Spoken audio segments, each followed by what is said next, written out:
What are your opinion? Do you think or you believe the whole rock star today is just gone?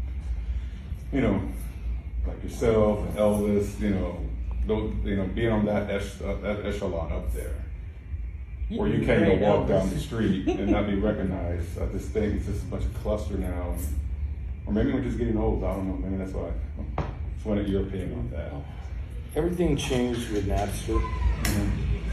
Because when the majors collapsed, somebody asked me in an interview one time, they said, where are all the great new frontmen coming from? I said, there ain't any. Yeah, because when we were coming up, we had places to develop. We had clubs to play in as we were coming up. They say to learn any trade, it takes about 10,000 hours to learn a trade. Whether you're a carpenter or a plumber, it takes those 10,000 hours. Well, where does a kid go today to put in 10,000 hours? When I was in high school and I was playing clubs, when I was 15, I was as tall as I am now, and I had sideburns down to here. I developed pretty early, and I was playing with guys that were 10 years older than me, so whoever I was with, if I was with older guys, I looked older, so I could get into clubs, and they never carded me.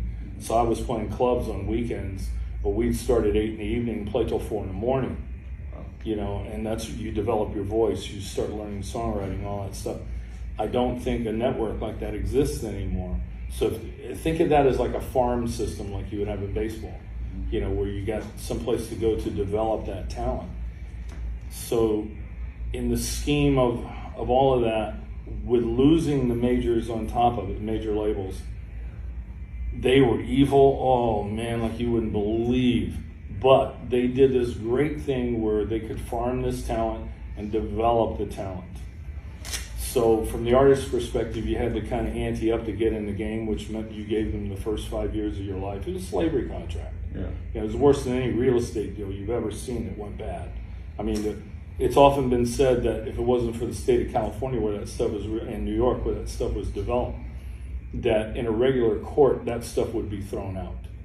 Because if it was done in a real estate deal or any other business transaction, the stuff that's allowed in those contracts would never be allowed. But the lobbying groups for the labels was really strong, and you couldn't defeat them until they collapsed. But the one thing they did do is they gave you great new talent. It cost them a fortune to do it, but they could farm that stuff, and it was pretty cool. But circling back around to your question again, I don't know. I mean, it's tough. I mean, and it's a sad thing too, because I miss that stuff too. Again, I'm just an average guy. And I would like to have that stuff again. An interesting thing has happened though, which for us is a good thing. There was this window from the late 50s to about 1992. There was that window of rock and roll in there. You came out, you had established your career in that window, you're probably going to be able to go as long as you want to if you were successful while that window was open. The window is closed now. And there's always going to be exceptions to the rules. Some bands will be able to come out of that, bands like the Foo Fighters, stuff like that. But that's the exception, not the rule anymore. But if you were in that window, in that period, and you're still functioning, you'll probably be able to go as long as you want. Because think back, or I can think back to my grandparents' music. That would have not been something I would have really listened to. Nowadays, you have grandkids listening and enjoying their parents' music almost as much as the parents did, because there is nothing new coming behind it. Yeah. We were fortunate to be in that window, and after us, there ain't no more.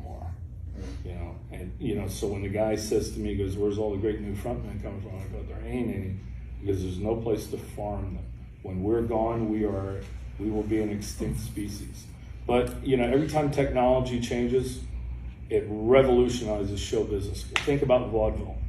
Vaudeville was wiped out by radio and movies, silent movies. Then the talkies come along and wipe out silent movies. Then TV comes along and almost kills movies.